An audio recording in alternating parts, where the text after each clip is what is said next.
Vamos lá, meus irmãos, vamos lá, começando aqui nossa aula, nossa segunda aula de Teologia Sistemática 3, Cristologia Soteriologia. Já oramos, já clamamos a Deus pedindo a misericórdia dele, mas agora iniciando a nossa gravação, todas as nossas aulas são gravadas, para que vocês possam estar utilizando e a gente possa utilizar no futuro. Mais uma vez, graça e paz, meus irmãos. Amém, graça e paz a todos. Graça e paz a todos. Graça e paz a todos. Vamos lá, meus irmãos. Semana passada nós começamos o material aqui do Gruden, no capítulo de número 26. Nós falamos sobre a pessoa de Cristo. Começamos falando sobre a pessoa de Cristo e o início foi a humanidade de Cristo. E hoje nós vamos trabalhar na outra parte de Jesus, que é a divindade de Cristo. Só que antes de mergulharmos no material do Gruden e de um outro material que eu separei para vocês, eu quero ler um texto bíblico com vocês, como é costume, é João 20, 28. João 20, 28. Quero ler João 20, 28. Quero fazer uma breve citação aqui do Robert McCain, e a gente vai, então, para a nossa pauta, que é a divindade de Cristo. Quero fazer uma recapitulação, fazendo alguns apontamentos na pauta de hoje sobre a humanidade de Jesus e por que é importante compreender a humanidade de Jesus. Mas vamos lá. Quem achou? João, capítulo de número 20, versículo de número 28. Pode ler, por favor? Disse Tomé: Senhor meu e Deus meu. Aleluia. Tomé fez uma declaração aqui, e não é somente uma declaração, mas é uma afirmação, que Jesus é Senhor meu e Deus meu. Que Jesus é Kyrios, que Jesus é o Jeová, que Jesus é o Eu Sou, e ao mesmo tempo ele declara que Jesus é o meu Deus. Amém, meus irmãos? Jesus é 100% Deus e é 100% homem. E eu separei, enquanto eu fazia minhas lições de casa, eu separei aqui uma parte que eu quero fazer uma breve citação de um sermão de Robert McCain. Esse livro está em castelhano, mas ele faz uma afirmação muito linda. Ele está pregando sobre que Jesus é o caminho, é a verdade e a vida. João 14:6. E quando ele fala sobre a verdade, Cristo é a verdade. E Robert M. McCain diz assim: Cristo pode ser chamado a chave da arca da verdade. Isso foi maravilhoso quando eu li pela primeira vez. O que ele está falando aqui? Que Cristo é a chave da arca da verdade de Deus. Então, quando Jesus abre essa arca da verdade, no mundo de Deus existem muitas outras verdades. Muitas outras verdades. Então, McCain, ele está colocando que toda grande verdade tem uma origem, e essa origem é Jesus, que é aquela chave que abre a grande arca, ou o grande baú de todas as demais verdades da vida. Compreender Jesus, crer em Jesus, é abrir essa arca, é abrir esse baú das verdades divinas e nos faz compreender melhor a vida de uma forma geral. E aí ele coloca também uma outra frase aqui, que colocada a chave da arca da verdade, nós restauramos novamente e colocamos no centro todas as verdades. Ou seja, o que ele quer dizer aqui? Que a verdade de Deus que está em Cristo faz com que entendamos todo tipo de verdade na vida. E tanto na nossa mente quanto no nosso coração, nós compreendemos melhor as verdades da vida. E o que de fato é uma verdade e o que não é uma verdade. O que ele quer dizer com isso? Quando a gente compreende essa chave mestra, a gente compreende todas as outras coisas. E não compreender ela é de fato não compreender as verdades de Deus na sua criação. Então eu achei fantástico essa ideia. Fantástica.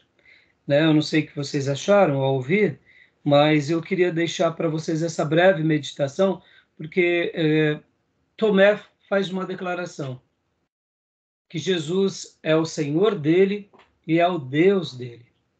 E nós que cremos em Jesus e estamos estudando a pessoa dele, que ele foi 100% homem e 100% Deus, e que ele é a verdade absoluta de Deus para nós, isso me faz lembrar as palavras de C.S. Lewis, que Deus para mim é como o sol, que depois que eu passei a crer nele, comecei a enxergar todas as coisas ao meu redor.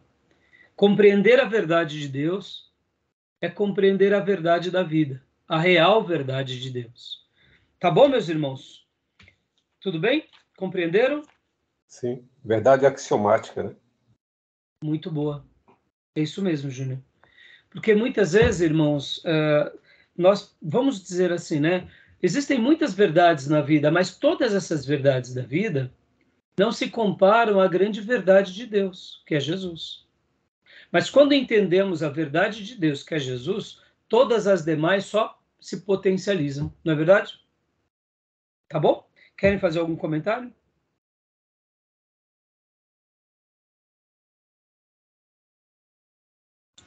Não, pastor, ok. Maravilha. A frase que Robert McKean, que está em castelhano, diz assim, ó, colocada a chave da Arca da Verdade, colocada a chave na Arca da Verdade, é como se estivéssemos restaurando o Sol novamente ao centro do seu sistema. Toda a verdade vem a esquentar, vem a organizar e se torna útil na nossa mente e no nosso coração. É como se McKean estivesse dizendo as mesmas, e parafraseando C.S. Lewis, né? Ou C.S. Lewis a McKean. Quando a gente compreende essa verdade, a gente coloca tudo em ordem. Tá bom, meus irmãos? Então vamos lá. Meus irmãos, nós trabalhamos semana passada sobre a humanidade de Jesus. A humanidade de Jesus. Deixa eu passar aqui rapidamente para vocês aqui o slide. Vamos lá. Olha lá. Doutrinas de Cristo e do Espírito Santo. Nesse caso, a gente só está trabalhando nas doutrinas de Cristo.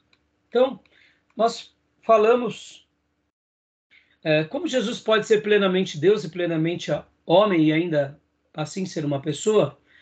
O Wayne Grudem afirma: Jesus Cristo foi plenamente Deus e plenamente homem em uma só pessoa e assim o será para sempre. Uma afirmação do Grudem. As duas naturezas de Cristo, a divina e a humana. Nós estudamos semana passada a humana. Agora, hoje estaremos estudando a divina. Eu quero, nessa introdução, gastar mais um minuto recapitulando algumas importâncias da humanidade de Jesus. Mas vamos lá. Passando aqui o slide rapidamente. A humanidade de Cristo, características: Jesus possuía um corpo humano, o nascimento virginal, Jesus possuía uma mente humana. A humanidade de Cristo. As pessoas próximas de Jesus consideravam-no apenas humano. Jesus possuía alma humana e emoções humanas. Jesus não teve pecado, ou ele viveu de uma forma onde não havia pecado algum, ou a impecabilidade. Continuando. Por que era necessário que Jesus fosse plenamente humano? Primeiro, possibilitar uma obediência representativa. Guardem essa palavra. Representa algo para nós. Modelo. Ele era um padrão a ser seguido. Por isso, possibilita uma obediência representativa. Segundo, ser um sacrifício substitutivo. Em que lugar? No nosso lugar. Então era importante que ele fosse humano, porque dessa forma ele morreu substitutivamente no lugar de outros, no caso de quem cresce nele. Quem crê nele, o sacrifício dele tem sentido sobre esse que crê. E sobre o que não crê, não tem eficácia. Não porque falta da parte de Deus, mas para que essa eficácia aconteça na vida daquela alma que necessita, ele precisa reconhecer e crer que Jesus é o ser perfeito que morre no lugar do pecador, e o pecador tem que admitir e reconhecer que é um pecador. Então, por isso que é um sacrifício substitutivo. Somente poderia fazer isso quem? Um ser humano. Um ser humano por outro ser humano. Continuando, porque era necessário que Jesus fosse plenamente humano. Ser o único mediador entre Deus e os homens, ou seja, havia necessidade de um mediador.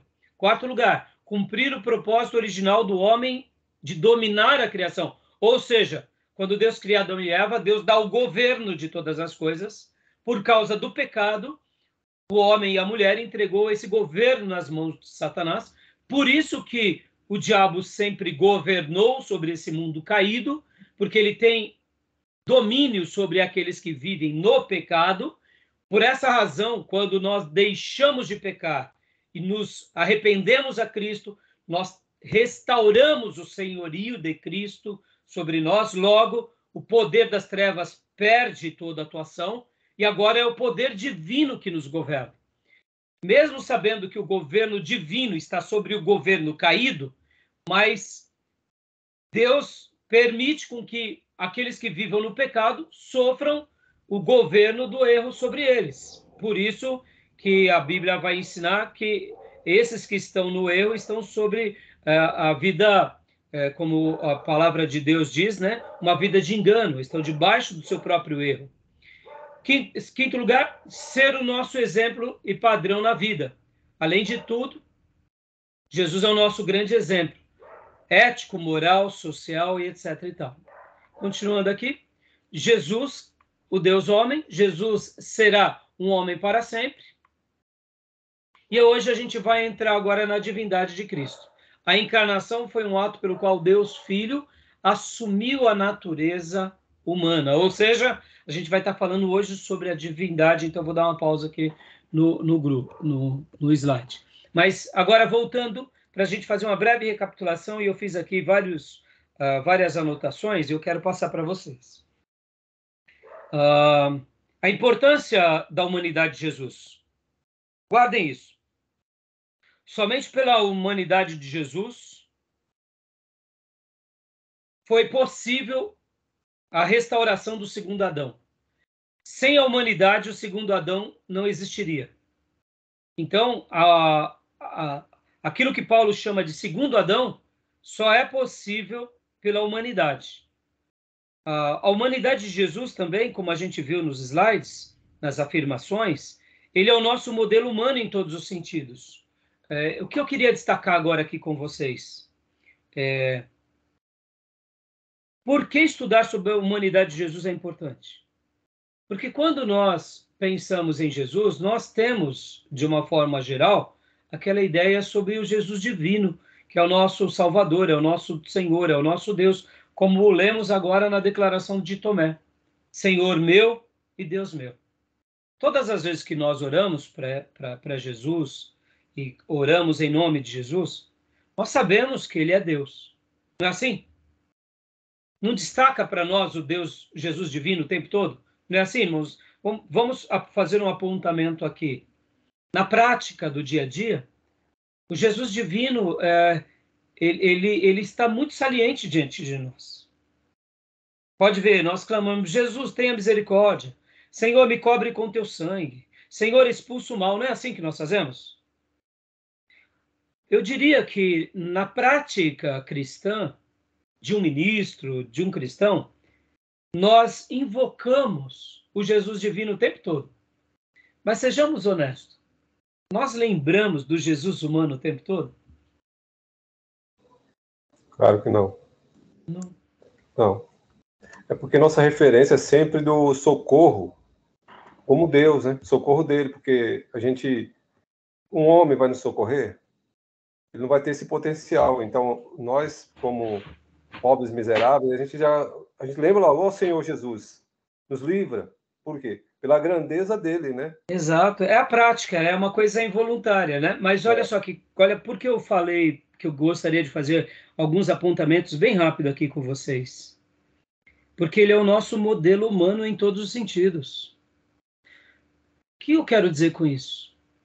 Quando nós estudamos sobre a humanidade de Jesus, que Jesus era 100% humano, e quando nós lemos isso no Evangelho, principalmente nos 4 evangelhos, por isso que nós precisamos sempre ler os evangelhos, irmãos, porque a biografia do nosso Salvador, nessa biografia destaca ali a sua humanidade. E quando nós olhamos o Jesus humano, surge um desafio no nosso coração. Qual é? Eu preciso... Né? É comprometedor. É comprometedor, exatamente. Eu preciso seguir os passos dele da forma em que ele deseja, como ele caminhou nessa terra, sendo 100% humano, assim eu tenho que ser. Por isso que Pedro, ao escrever a sua carta, e os apóstolos, ao fazerem menção dele, diziam, sigam os seus passos. O padrão elevado, né? Humanamente elevado. Que a gente Exato. E é por isso que é importante, Juninho, pode ver como que a igreja moderna está.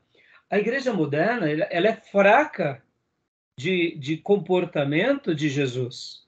A igreja moderna, ela quer um Jesus salvador, quer um Jesus que abençoa, mas não quer um Jesus modelador. Então, destacar a humanidade moral é destacar o nosso compromisso com esse lado humano, porque ele foi humano e ele se sacrificou, ele se doou. E muitas vezes a gente não quer se sacrificar, não quer se doar. E quando olhamos que o próprio Deus deixou a parte, a gente vai estudar hoje, essa questão do seu esvaziamento, que seria a questão da quinosis, mas a gente vai estudar já já. Ele se esvazia, não porque ele perde, mas porque ele assume agora uma nova natureza para dar o exemplo para nós. Isso é desafiador. Isso é desafiador para nós ministros. Podem ver quantos são os profissionais da fé no púlpito.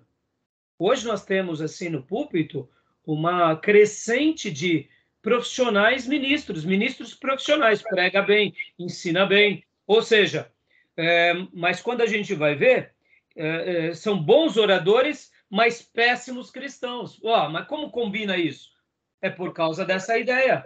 É uma ideia de que se eu me colocar de uma forma performática num púlpito e levar uma mensagem bonita, carismática ou eloquente, tá bom. Não tá bom. Para Deus não tá bom. Porque se a minha mensagem não condiz com a vida, então aquela mensagem não passou de algo performático, ou seja, foi uma encenação.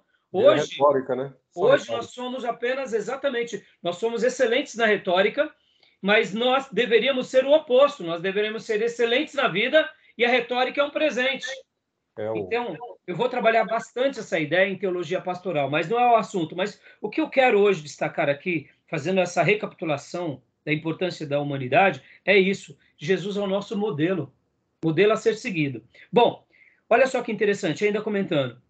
A sua humanidade antes do batismo, como a sua humanidade depois do batismo, com o Espírito Santo e com o batismo mesmo nas águas, tem uma grande diferença. Pode ver, Jesus antes do batismo com o Espírito Santo, ele tinha uma humanidade. Depois que o batismo com o Espírito Santo e o batismo nas águas, que a gente classifica ali, que foi o batismo nas águas e o batismo com o Espírito Santo, pode ver que ali começa o ministério. Pode ver que o ministério de Jesus teve êxito, e aqui eu estou me referindo do Jesus humano, porque ele foi guiado, ele foi conduzido e ele foi cheio do Espírito Santo. Ou seja, olha só, irmãos, olha como é interessante notar isso. Primeiro eu falei de Jesus como segundo Adão. Segundo eu falei de Jesus como modelo. Terceiro lugar eu falei de Jesus na sua humanidade antes do batismo nas águas e o batismo no Espírito Santo, e o batismo dele nas águas e o batismo no Espírito Santo, e agora eu estou falando do ministério dele. nós temos que lembrar que o ministério de Jesus, durante aqueles 3 anos e meio, foi o ministério do Jesus homem cheio do Espírito Santo. É o Jesus homem cheio do Espírito Santo. Olha, em poucas passagens, nós notaremos que Jesus ele é divino nos evangelhos. Há passagens que mostram que Jesus é divino, e hoje a gente vai estudar a divindade de Jesus. Então, nós notaremos que nos evangelhos ele também é apresentado como divino. Mas perceba, os 4 evangelhos destacam principalmente o Jesus humano cheio do Espírito Santo, que faz a vontade do Pai, que veio obedecer ao Pai, que fazer a vontade do Pai é a melhor coisa da sua vida. Então, o que eu quero destacar aqui? Eu quero destacar o Jesus homem cheio do Espírito Santo, porque é esse Jesus homem cheio do Espírito Santo que faz um ministério magnífico. Continuando ainda dentro dessa compreensão. Olha que interessante. Os próprios apóstolos, mesmo vivendo ao lado de Jesus, eles têm 2 fases na sua vida. A fase em que eles estavam com Jesus, mas ainda não tinham a plenitude do Espírito Santo, e depois de Atos 2, que eles recebem o batismo com o Espírito Santo. Podem ver que são 2 tipos de apóstolos. Já eram ministros especiais, mas eles também passam por um momento bem curioso. Antes daquela grande experiência de Atos 2 e depois daquela experiência. Então, voltando aqui sobre essa questão de Jesus como homem que dependia do Espírito Santo. Eu queria destacar aqui com vocês, e gastar um minuto aqui, lembrando sobre essa questão. Podem ver que Jesus, nos evangelhos, destaca-se muito mais o lado humano do que o divino. Já em Atos dos Apóstolos, nas cartas, epístolas e epístolas gerais, epístolas paulinas, textos pastorais e no livro de Apocalipse, pode ver que destaca o Jesus divino. Tem apontamento do Jesus humano, também nas cartas tem. Mas podem ver que depois da morte, ressurreição de Jesus e ascensão, destaca o que lado de Jesus? O Jesus divino. Então, o Novo Testamento, eu poderia afirmar e dizer que há uma sutil diferença no seu processo de revelação, onde nos evangelhos há menção do Jesus divino, mas há a aparição do Jesus encarnado, e percebam, essa palavra encarnado não está na Bíblia, né? Não está na Bíblia. Mas nós entendemos que é uma verdade bíblica. Né? Pode ver que o apóstolo João não diz essa expressão, mas diz que ele habitou entre nós, ou seja, ele nasce. Então, surge na história da igreja... Ele fala que o verbo se fez carne. O verbo se fez carne. Mas aí nós usamos a encarnação, né? Então, olha só que interessante. Nos evangelhos, nos 4 evangelhos, que é a biografia de Jesus, há apontamentos da sua divindade, sim, há, mas há muito mais apontamento da sua humanidade. O Jesus homem, que pelo poder do Espírito Santo nos deixa um modelo a ser seguido. Esse Jesus homem morre uma morte substitutiva no nosso lugar, ressuscita pelo poder de Deus, pelo poder do Espírito Santo, é elevado aos céus, fica entre nós e depois ele é assunto aos céus. E aí, o que acontece? Todo o Novo Testamento vai mostrar esse Jesus divino. Esse Jesus divino que também veio entre nós de forma corpórea. Percebam que o Novo Testamento, das cartas, eles vão mostrar um Jesus divino. Nos evangelhos, vão mostrar um Jesus humano. Ou seja, a revelação de Deus deixa isso de forma clara. É claro, como eu disse, há pitadas da divindade nos evangelhos, sim, e há pitadas da humanidade também nas cartas pastorais, nas cartas gerais, e no livro de Apocalipse e no livro de Atos. É muito interessante. E por que eu estou falando tudo isso, meus irmãos? Eu fiz aqui, escrevi até um texto que eu queria ler para vocês. O Jesus divino destaca-se no ministério humano, mas as suas maiores revelações se dão antes do seu nascimento, no batismo e algumas vezes no ministério, na morte e principalmente ressurreição, aparição e ascensão. após os registros dos evangelhos, na sua ressurreição e ascensão, o Novo Testamento, nas cartas, de uma forma geral, e em Apocalipse e no livro de Atos, destacam-se muito mais o Jesus divino. E quando revela algo do Jesus humano nesses textos, será ao lado do Jesus que, com o corpo glorificado, se revela a nós de forma majestosa. Então, eu fiz essa construção aqui para a gente resgatar um pouco o que a gente aprendeu na aula passada, porque é bem interessante essas questões, porque compreender o Jesus humano é não se esquecer de que nós temos um modelo a ser seguido. Ele hoje está à destra do Pai com o corpo glorificado, ele é rei, ele é Senhor, ele sempre foi Deus, mas eu não posso me esquecer que ele se tornou humano e com a humanidade dele é como se ele estivesse dizendo: sigam os meus passos, meus filhos, caminhem como eu caminhei, amem como eu amei, perdoem como eu perdoei. Eu sei que vocês jamais serão como eu, perfeito, porque vocês não são perfeitos, mas a minha humanidade é o exemplo para vocês me seguirem. E isso é desafiador. Desafiador. E enquanto eu fazia a minha lição de casa, eu falei, poxa vida, eu preciso deixar esse apontamento aos meus queridos irmãos, porque eu acho que essa clareza, ela deve ser lembrada, resgatada por nós e pela igreja a cada momento. Tá bom, meus irmãos? Ou Tudo seja, bem? pastor, ele veio ensinar o homem a ser humano. Muito bem, Gil. Eu já disse aqui em algumas aulas passadas que a verdadeira humanidade está em Cristo. Aquela espiritualidade transcendente e imanente, ela é personificada num corpo humano. E Jesus se torna o maior ser humano que pisou nesse planeta. Por isso que no momento em que eu me torno um cristão e eu não consigo ser um ser humano, eu tenho que questionar o meu cristianismo. Porque muitas vezes nós queremos ser santos, mas nós não estamos preocupados na nossa humanidade. Não, a santidade do Deus bíblico, revelado no Velho Testamento e principalmente no Novo Testamento, na pessoa de Jesus, nos eleva a nos tornarmos seres humanos exemplares.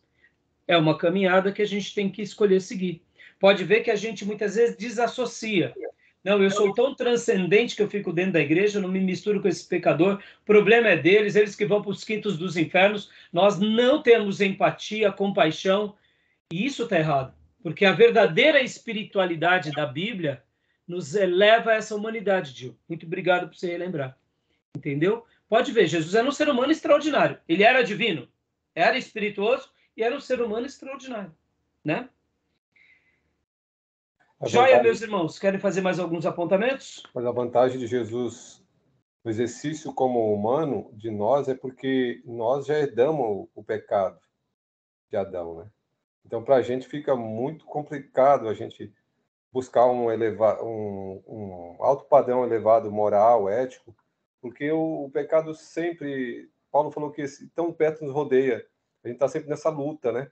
Sim, eu concordo, Júnior, mas você tem que lembrar, olha que interessante, por isso que eu estou resgatando, Júnior, esse princípio, porque quando a gente começa a resgatar esse princípio, e a gente está estudando aqui sobre essa doutrina tão importante que é a pessoa de Jesus, e é o Jesus humano e o Jesus divino, mas a gente é desafiado. Por exemplo, os apóstolos, eles foram desafiados a seguir os passos de Jesus, mesmo sendo pecadores. Pode ver que as palavras de Paulo, por exemplo, desenvolvam a vossa salvação. Claro, mas a ideia é essa mesmo. Estou falando Né? assim que gente, e todos os apóstolos, a gente tem os percalços nessa Sim, elevação, sim.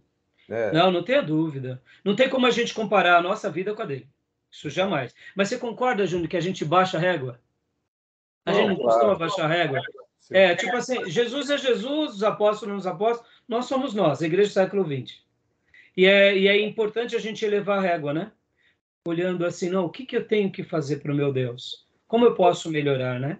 Essa é a proposta. Ó, em tese, eu escrevi assim também. Como o homem, o ser humano caído, consegue viver como Deus deseja e fazer a vontade de Deus? Faço uma pergunta para vocês. A resposta é apenas tendo o Espírito Santo sobre nós.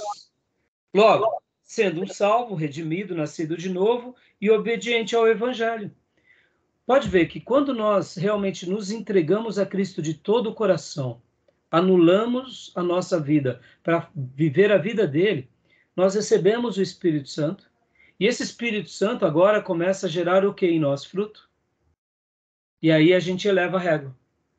E é isso que a gente não pode perder de vista. Porque muitas vezes a gente abaixa a régua, né?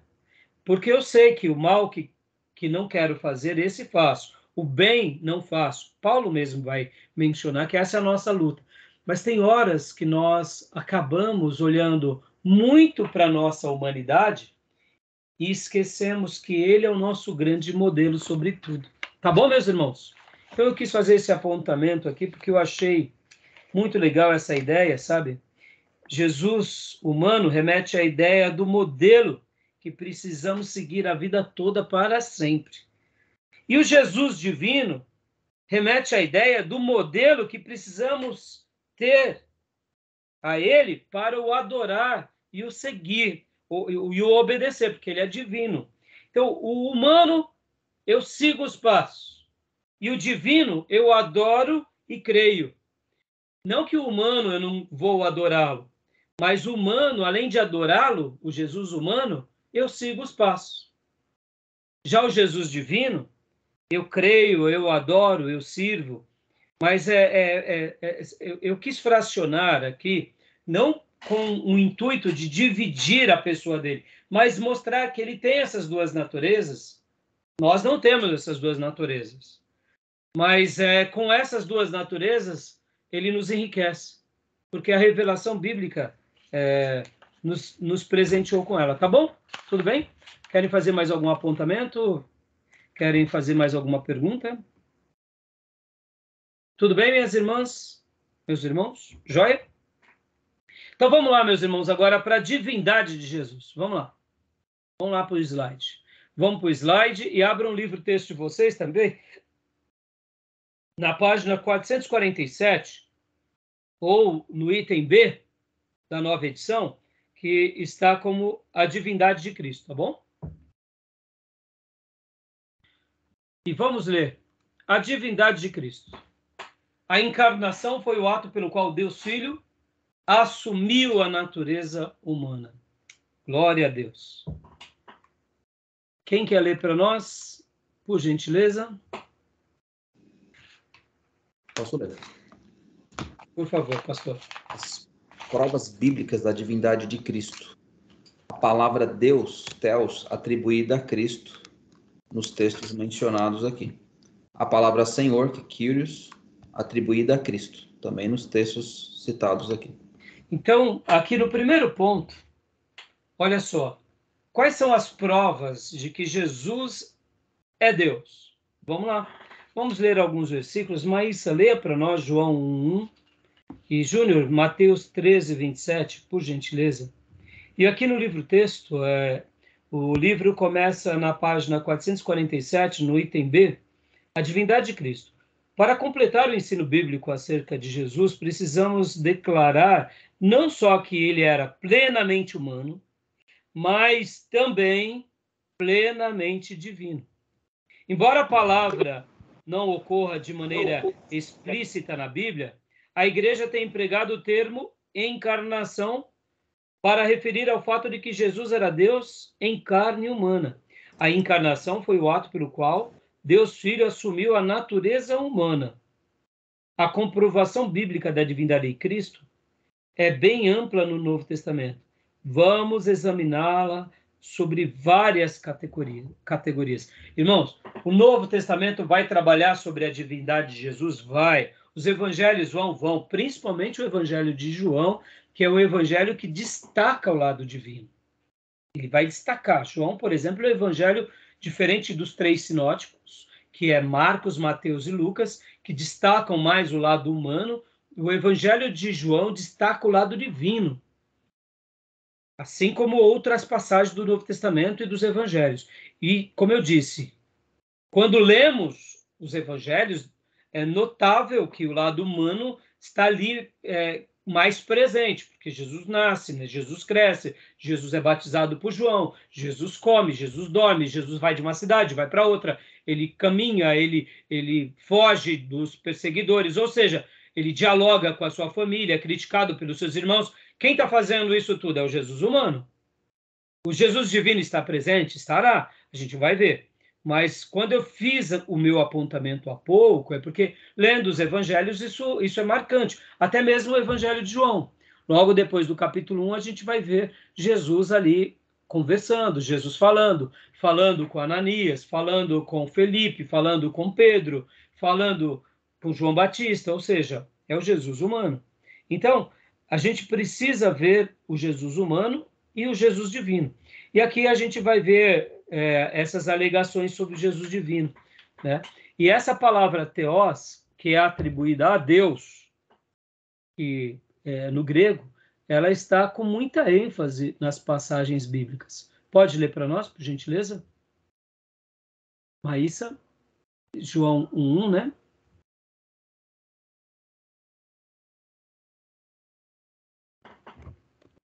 Espera só um pouquinho, pastor. João. Isso.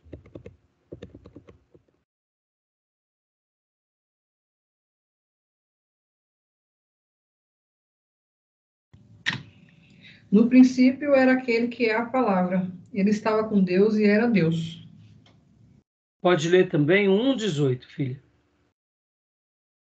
Ninguém jamais viu a Deus, mas o Deus unigênito, que está junto do Pai, o tornou conhecido. Maravilha. Júnior, agora leia para nós Mateus 13:27, por favor, filho. E os servos do pai de família, indo ter com ele, disseram-lhe: Senhor, não semeaste tu no teu campo boa semente? Porque tem então o joio. Joia. O Senhor, né? Destaque. Senhor é o destaque. Agora, deixa eu fazer aqui, deixa eu parar um pouco aqui os nossos slides. Eu gravei também, eu escrevi um texto, eu quero fazer uma citação para vocês. Na página 448, a gente vai ver ali a palavra theos, que é Deus, atribuída a Cristo, a palavra Senhor, que é Kyrios, atribuída a Cristo. Olha só que interessante, irmãos. São dois termos que estão no grego koiné, não é? Tanto theos é Deus. No hebraico, Deus é como Deus no hebraico, irmã Cleusa? No hebraico, Deus é como? Lembra?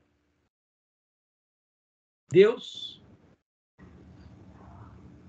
Bom, no hebraico mesmo, eles citam bastante Yud-Rei Vav-Rei, que é o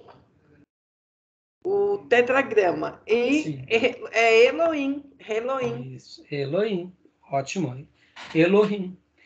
Elohim, no hebraico, é Deus. Pode ser Deus, se referindo a Deus, criador de tudo, ou outros deuses. É a mesma palavra. Mas, assim, no grego, é Theos, que também é Deus, se referindo ao criador de todas as coisas. Agora, olha que interessante. Kyrios, no grego, ele é a mesma designação para o tetragrama sagrado. No caso, seria o eu sou o que sou, ou Jeová, ou Yahvé, ou Javé. Agora, olha só o que eu escrevi aqui para vocês, irmãos. Lembra da versão dos 70? Lembra da Septuaginta? Vocês vamos recapitular aqui algumas aulas nossas aqui. Introdução ao Novo Testamento 1. Lembra que nós estudamos o Império Assírio, o Império Medo-Persa, o Império Grego, aí veio a helenização do mundo, lembra? Aí veio a revolta dos Macabeus, lembra? Aí depois os judeus têm aquela revolta tal, e depois vem o Império Romano, veio os herodianos e tal. Lembra que no período que nós chamamos de período interbíblico, nós gastamos um tempão em cima disso? Pois é. Lembra que naquele período de helenização, o mundo, depois do Império Grego, Alexandre morre, O Império Grego é dividido para 4 generais, mas a cultura grega ela é sedimentada sobre o mundo. E até os judeus sofreram uma grande influência. Muitos sacerdotes e levitas estavam abandonando os seus ofícios, se voltando para a helenização e até para os cultos pagãos, e onde tem a revolta dos macabeus. Mas olha que interessante. Lembra que nesse período de helenização há um acontecimento marcante. Qual é? 70 sábios judeus, ou pelo menos um grupo grande, faz aquilo que chamamos de versão dos 70, ou a Septuaginta, que é a tradução do Velho Testamento, do hebraico para o grego. Que grego? O grego koiné. Não é isso? Sim. Olha só que interessante, ó. É o que eu escrevi. A Septuaginta foi fruto do meio. Concorda? A Septuaginta é fruto do meio. A helenização veio sobre todos. Então, todo mundo estava falando o grego. Então, naturalmente, os judeus piedosos falaram, vamos traduzir a Bíblia para a língua grega. Então, a Septuaginta foi fruto do meio, da cultura helenista. No entanto, ao vermos o desfecho da história, em especial a grande revelação de Deus em Cristo, que é registrada também no grego koiné, notamos que a Septuaginta já era fruto da providência divina ao seu povo e a nova revelação que viria. Olha que interessante. Vocês concordam, irmãos, que na providência divina, naquele contexto de helenização, Deus permitiu com que aqueles homens piedosos pegassem a Bíblia e traduzissem para o grego, que já estava sendo uma maneira de preparar o quê? O terreno para a grande revelação que viria, que era quem? Quem é a grande revelação? Jesus. Mas Jesus e a sua história, a sua biografia e a história da igreja de Jesus foi registrada em que língua, irmãos? Foi registrada no hebraico? Foi registrada no aramaico? Foi registrada em que língua? No grego. Olha que fantástico. Então, assim como a sinagoga foi o útero da igreja, lembram? A sinagoga, ela nasce lá no cativeiro babilônico. Ela é o primeiro projeto da igreja. Ou seja, a providência divina. Porque Deus sempre quis que o templo fosse replicado no mundo, mas os judeus sempre foram mesquinhos, dizendo, venham adorar aqui em Jerusalém. Eu não vou até as outras nações. Aí Deus faz o quê? Leva os judeus para tudo que é lugar. Leva os judeus para a Síria, leva os judeus para a Babilônia, e lá que cria a sinagoga. Por quê? Porque o projeto de Deus com Abraão e com Israel é o quê? É ser bênção para todas as nações. Olha como é importante isso, irmãos. Então, assim como a sinagoga foi o útero da igreja, eu afirmo que foi assim com a Septuaginta, com a língua grega para o Novo Testamento. A providência divina preparou todo o caminho, a cultura e principalmente o idioma para registrar o maior acontecimento de todos. Qual é o maior acontecimento de todos? Jesus Cristo e sua obra de redenção por toda a humanidade. Jesus e a noiva. Tudo foi escrito no grego koiné. Sim. Começa onde? Com a Bíblia do Velho Testamento. Percebam, é a Bíblia, simplesmente a Bíblia. Não é a Bíblia apócrifo, não é a Bíblia e tradição judaica, não é a Bíblia e os Talmudes, os sábios judaicos. É simplesmente a Bíblia, a providência divina. A providência divina, antes mesmo da aparição de Jesus, Deus já estava sinalizando. Olha como Deus... Por que eu estou fazendo esse apanhado, irmãos? Mostrando como o nosso Senhor, ele reina na história. Nada acontece que ele não esteja já preparando o caminho para todos os acontecimentos. Então, por que eu estou falando tudo isso e por que eu fiz esse apanhado da Septuaginta, da sinagoga, da igreja, da língua? Porque agora a gente está falando o quê? De dois termos gregos que representam o Deus Criador e representam o eu sou o que sou na língua grega. E quem é que é atribuído esses nomes? É a Jesus, o nosso amado Senhor e Salvador. Fantástico, não, irmãos? Uhum. Fantástico, né? Então, olha só, a gente vai ver que existem várias passagens chamando. E, inclusive, no Velho Testamento, nós temos aquele clássico de Isaías 9:6, que fala: porque o menino nos nasceu, um filho se nos deu. O governo está sobre os seus ombros e o seu nome será Maravilhoso Conselheiro. Algumas versões vão falar Maravilhoso, vírgula, Conselheiro, vírgula, Deus Forte.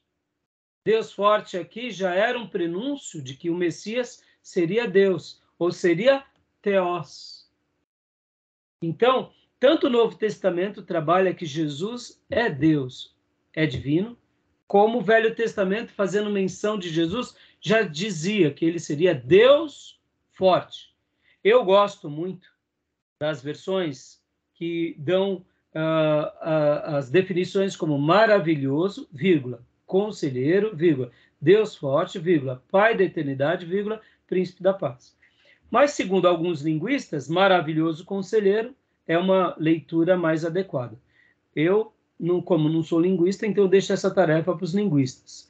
Mas seja um ou outro, a divindade de Jesus já está lá no Velho Testamento, e essa expressão Theos é para Jesus. E a expressão Kyrios também. Olha só, eu fiz aqui alguns apontamentos no livro-texto e eu queria ler com vocês. Pode ler para nós, Pastor Johnny, no B. A palavra Senhor, Kyrios, atribuída a Cristo, no livro-texto. Por gentileza. Joia. Às vezes, a palavra Senhor, Kyrios, é empregada simplesmente como tratamento respeitoso dispensado a um superior. Veja Mateus 13:27, 21:30, 27:63 e João 4:11.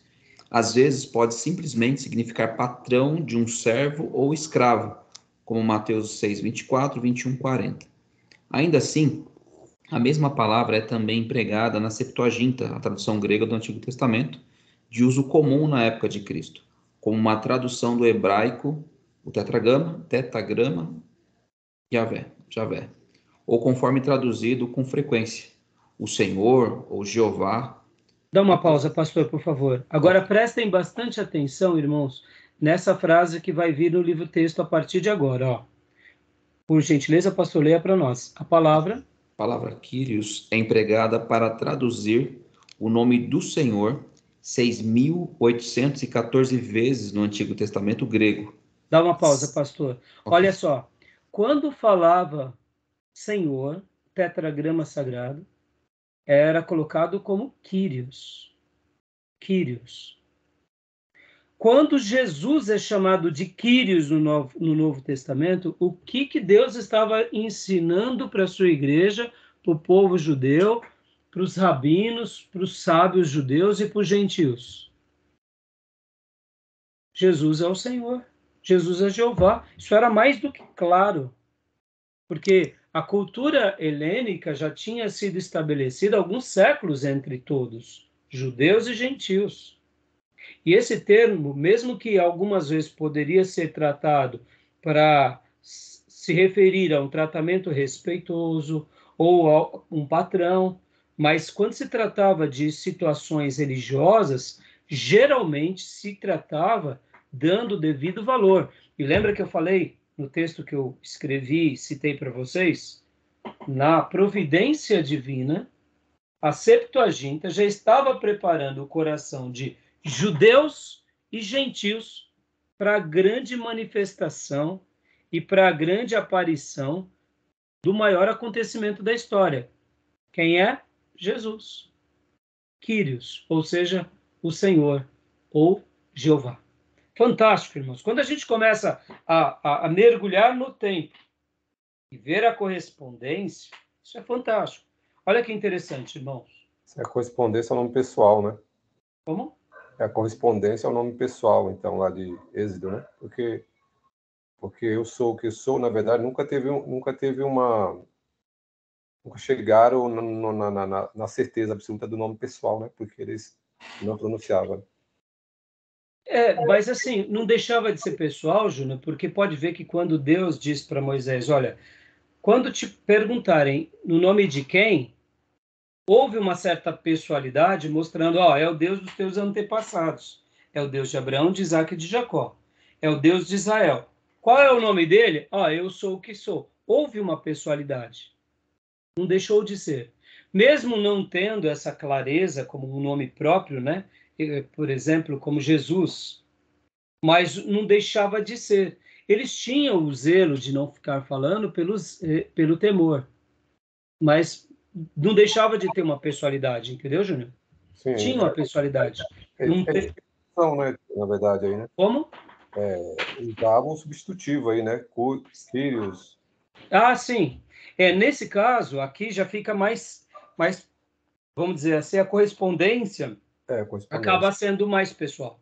Aí mais sim. Pessoal, Isso, porque aí, se a gente analisar, entendo que é o mais pessoal, o que corresponde. E quando Jesus ora também, Jesus como judeu, Jesus não fala o nome, eles evitam falar o nome pessoal, que ele fala Pai. Exato, exatamente. Pode ver que Jesus apresenta Deus como Pai de uma forma, e ele apresenta, inclusive, a primeira pessoa da Trindade, destacando mesmo e desassociando dele nesse sentido como pessoalidade. Mas ele também não se inferioriza. Agora, olha que interessante, irmãos. Qual era a língua diplomática no Velho Testamento para as culturas ali no Oriente e no Ocidente? Vocês lembram? Havia uma língua diplomática, que era consenso entre todos. Aramaico. Aramaico era a grande língua da diplomacia. Jesus falava aramaico. Jesus falava aramaico. Por que a Bíblia não foi escrita no aramaico? Boa ideia, boa pergunta. Poderia. Jesus falava aramaico, os judeus dominavam o aramaico, e o aramaico era a língua diplomática, séculos antes, inclusive, séculos antes do grego koiné, ou da popularização do helenismo. Pode ver que Daniel, na Babilônia, ele escreve uma quantidade enorme de textos em aramaico, porque era a língua diplomática que todas as nações dominavam. Quando um rei iria se comunicar com uma outra nação, a fala era aramaico. O aramaico era que nem o inglês dos nossos dias. Só para vocês terem uma ideia, lembram quando Senaqueribe, nos dias do rei Ezequias, ou seja, irmãos, se não me falha a memória ali, se a gente for pegar a tabela, é muito antes, né? Pode ver que Senaqueribe é antes da queda da Babilônia, antes por volta ali do ano 700 e pouco, quase 800. Senaqueribe afrontando com seus mensageiros os judeus falam assim, nos falem aramaico, não falem em hebraico para que o povo não ouça. E aí eles vêm e falam, não, a gente vai falar em hebraico, que a gente quer mesmo é botar medo em todos vocês. Ou seja, porque a Bíblia não foi escrita em aramaico? E por que Daniel escreve vários textos em aramaico? É óbvio. Não era a língua diplomática, não era a língua que as nações dominavam. E quem é que se converte naquele contexto? Não é Nabucodonosor? A mensagem profética tinha que chegar aonde? Tinha que chegar entre os judeus, na Babilônia e entre as outras nações. Chegou ou não chegou? Chegou com o aramaico. E por que Deus, então, usa agora o koiné? Porque Deus faz com que a Bíblia não seja traduzida no aramaico. Porque, irmãos, mesmo que o hebraico e o aramaico sejam parecidos, eles são muito diferentes, viu? Segundo os especialistas, o aramaico seria mais ou menos como o espanhol e o português, ou o italiano e o português. É parecido? Mas é totalmente diferente. São línguas distintas, são construções distintas. O aramaico é distinto do hebraico. Então, é bem interessante essa questão. E eu estou sendo... até estou falando com uma certa empolgação, irmãos, fazendo a minha lição de casa aqui, eu fiquei tão feliz, porque quando a gente mergulha nesse contexto, a gente passa por um período de helenização, e Deus, na sua providência, levanta pessoas para traduzir a Bíblia para o grego koiné, porque logo ali na frente, o mundo falaria grego, e os apóstolos registrariam em grego, e o grego seria a segunda revelação no Novo Testamento, ou a continuidade da revelação. É fantástico isso, irmãos. A gente vê a providência divina. Por quê? Porque nesse contexto de helenização, o mundo, além de falar o aramaico, que era a língua diplomática, o grego se tornou a língua popular. Porque vocês concordam, irmão? Quando a gente fala assim, uma língua diplomática, é só nata, só são sábios. É uma língua de eruditos, que pode ser traduzida para o povo. Mas quando a gente pega como o desejo de Deus é atingir todos, então a gente vê a providência de Deus com a versão dos 70 e a gente vê a providência de Deus registrando o Novo Testamento, aonde? No grego. E agora é por meio desse grego que Jesus e todo o papel divino também é afirmado como Deus e como Kyrios, o eu sou o que sou, o tetragrama sagrado. Fantástico, não é? Então, pastor, tudo bem até aí, meus irmãos? Tudo bem? Então, leia para nós, pastor, aí, continua. A palavra Kyrios.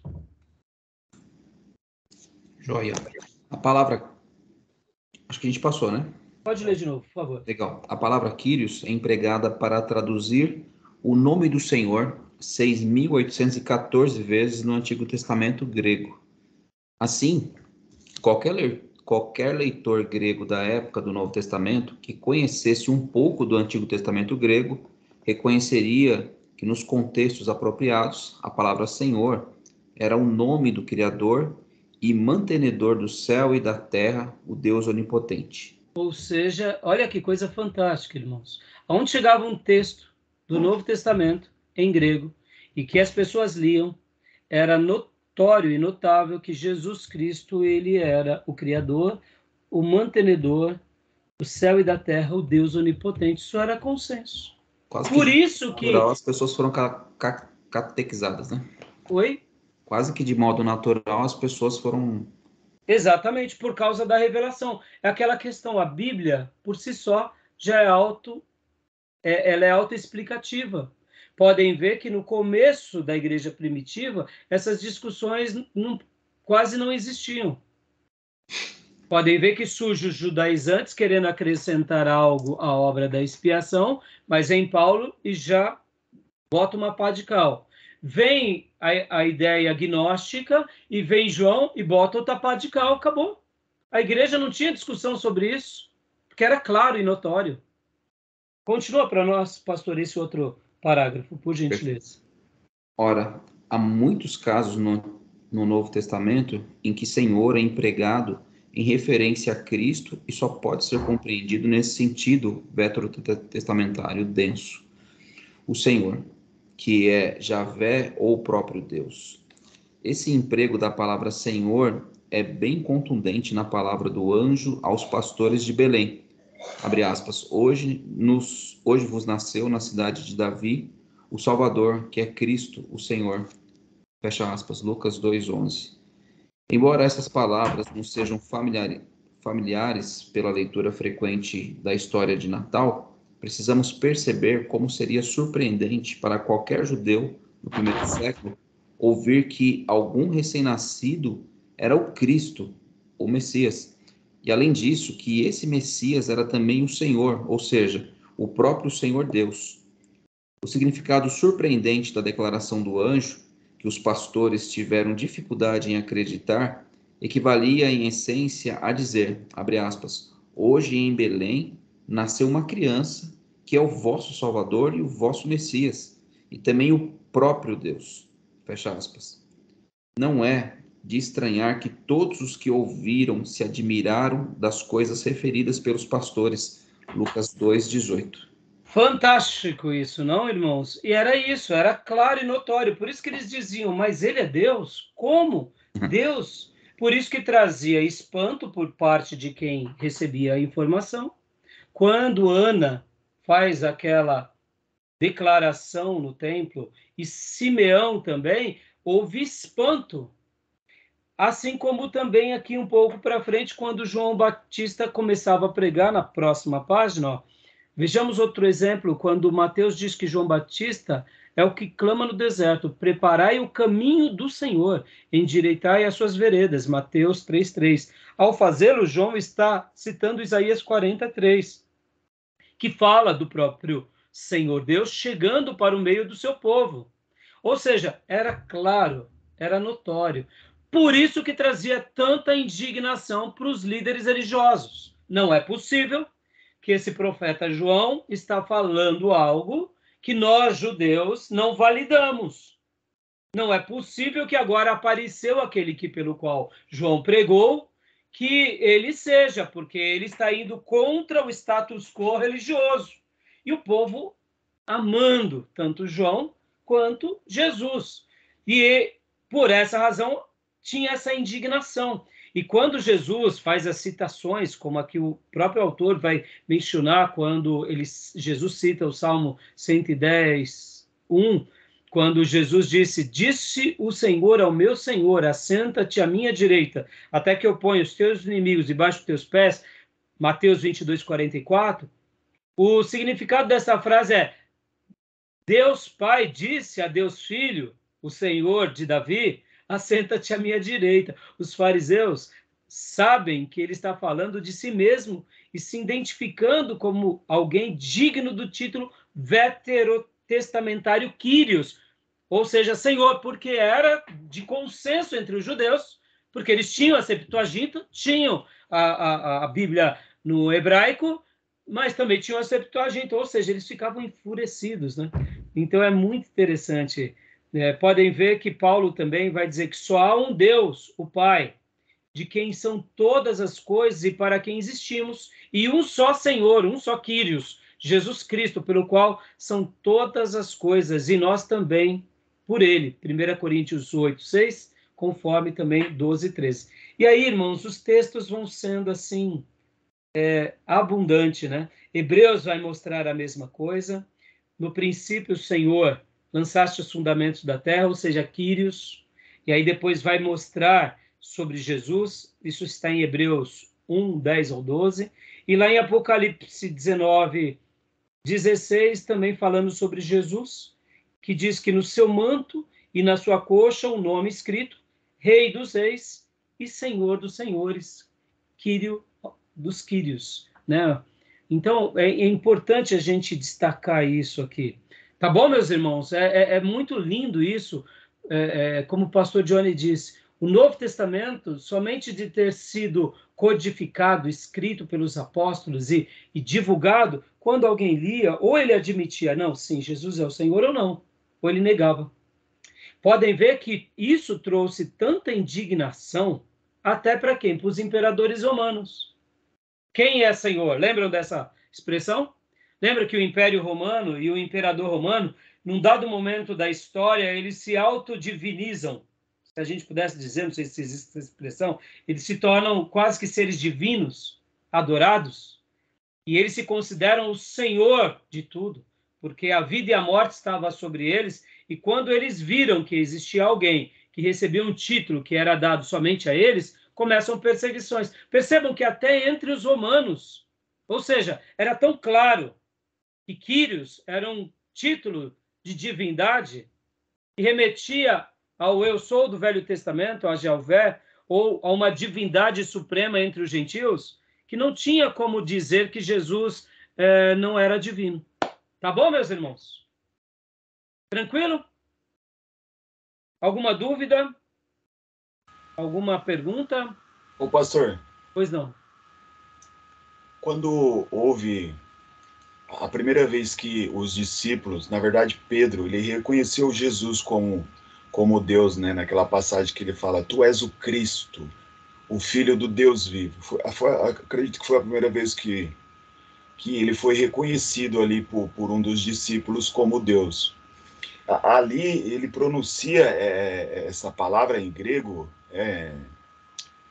Cristo, ele pronuncia ou tem uma outra pronúncia? Então, Gil, ali no caso, você pode ver que a palavra ali, né, tratando mais do fato messiânico. No entanto, quem era o Messias para o judeu? Quem era o Messias para o judeu? Não era o Filho do Homem? Sim, o que viria para libertar Israel, né? E quem era esse Filho do Homem citado nas profecias? A gente vai ver já já isso. Que as profecias de Daniel diziam que o Filho do Homem era o próprio Deus. Sim. Então, a ideia de Messias no Velho Testamento e a ideia de Filho do Homem e o ungido de Deus é o próprio Deus, é o próprio governador de todas as coisas. Então, mesmo que naquela citação não tivesse a expressão Kyrios, mas a construção dá essa ideia de que ele é o Senhor. Ficou claro. Entendeu? Joia? Bom, a gente vai continuar depois. Eu vou parar aqui a gravação para não ficar muito longo. Já passamos, eu queria ter parado 50 minutos, já deu 1h05. A gente vai falar que, como se não bastasse, além do Kyrios, Jesus explora ainda muito mais essa questão. No Filho do Homem e também em João, quando diz: antes que Abraão existisse, eu sou. Oh, meu Deus! Isso é divino ou não é? Fantástico. Tá bom? Então, eu vou parar aqui. Vamos para o intervalo. A gente volta e a gente dá continuação aqui no livro texto e nos slides. Tá bom?